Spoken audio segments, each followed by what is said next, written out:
Mm-hmm. What do you think a wellness trend is that is absolutely ridiculous? Ooh. Oh, I know one I just thought of. It was those Asian women doing those dances where they like just shook their stomachs. Do you remember this? They'd be like, no, that did not make it to you. We have very different algorithms, Rach. They would just be like gyrating and like they'd suck their stomach in and then push it out and then suck it in and then push it out. Like, well, it's a breathing technique, right?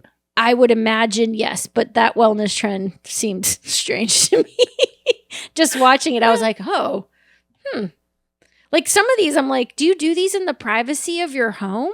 Or do you go to a class and just look like a complete idiot in front of other people? I think that for people that are truly like into breath work and stuff like that, they don't actually care, because there's a guy that works out at the gym and I see him all the time. He has like a very intense breath work. Because even with Pilates, if you do Pilates correctly, Yeah. you are supposed to shh, like out of your mouth. Yeah, like, I have a push the friend that air. owns a Pilates studio, and I used to go religiously once upon a time. It's crazy. But he has a breathing exercise and breath work that he does all the time, and it's very intense. And he goes into like a corner of the gym and he sits in like lotus, and What do you think his name is? I don't know, something spicy. Bob. Yep. Bob the breathwork. Bob. Bob the breathwork guy. Have you ever seen these women Oh, I have working one. out with those like bouncy moon shoes? Oh, I've seen those.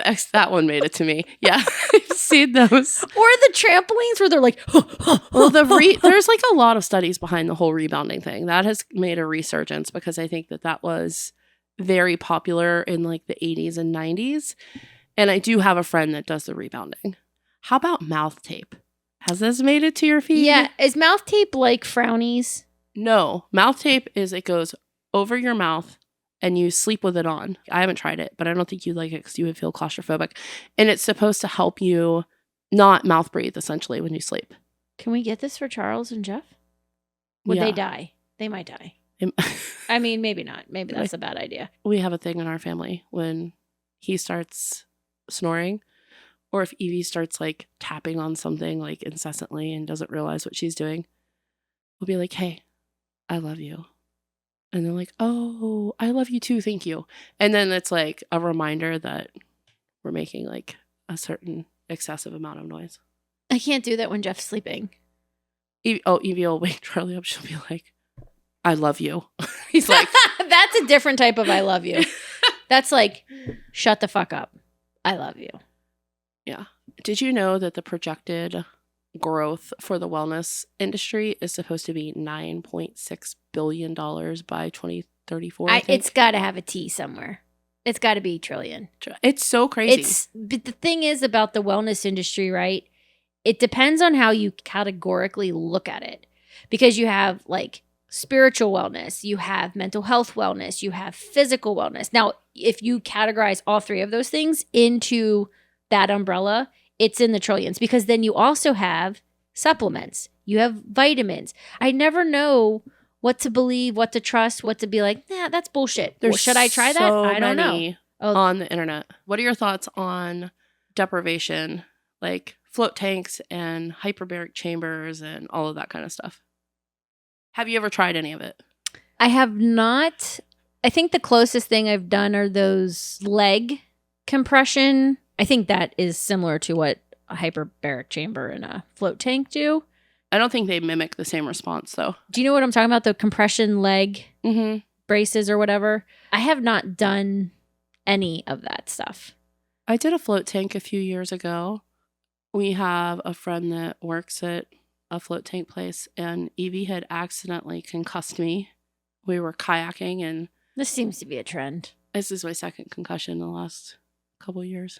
And she accidentally just slammed me on the head with a kayak paddle. And after that, he was like, I think that this would be good for you. And I went in, I did the float tank, and it was incredible. It really was great. But I haven't like kept up with it. But I know there's a lot of people that do, and there's a lot of athletes especially that really get into it. And what is the benefit? So there's a ton of magnesium in the water, first of all. Oh, And so because you, of the salt yeah, so you absorb the magnesium. through your skin. That's Yep. one of the benefits. Okay. I know a lot of it has to do with like neuroscience and in terms of like having no sound and you can add sound if you want. No light, which you can also do like ambient, like colored light and things like that. That'd be So- cool to do like a meditation Right. in one of those environments. Yeah. That's what I Oh. did it's an hour. Yeah. And I just meditated the whole time. Yeah. It was fantastic. Yeah. Because you can't sink. No, you just float there. Very, Just bob around. very interesting. Yeah. What Glow. about red light therapy? Oh, yeah. I'm here for that. Yeah. I'm here for that. I feel like it's something you have to do consistently. I have not done it consistently. Nope. But I'm here for it. I have a little red light stick, like a facial stick. I actually got it in my FabFitFun box one time. I do not use it with regularity. Sometimes I'll get into the red light stand-up thing Mm-hmm. that they have at Planet Fitness. We have an infrared sauna. But Oh, yeah. And that's different than the red light therapy. Because red light therapy is more, they do the masks. That pops up in my algorithm all the time is the people that have like the full-on red light masks. Yeah. They look like you belong in like Star Wars It's interesting because, we talk about clearly perimenopause and where we are in our 40s. And I'm at this place where I think that there's a fine line between like aging gracefully and then still doing things that can help alleviate some age-related things, but I'm also not here for all of it. And Okay. I think some of it I might use in my 50s. Like I'm still at this place where I'm just in a transition and I don't know if like, I need to do, because the other thing that I've wanted to look into is like electrolysis kind of deal. But Like for hair removal? yeah, I don't like peach fuzz.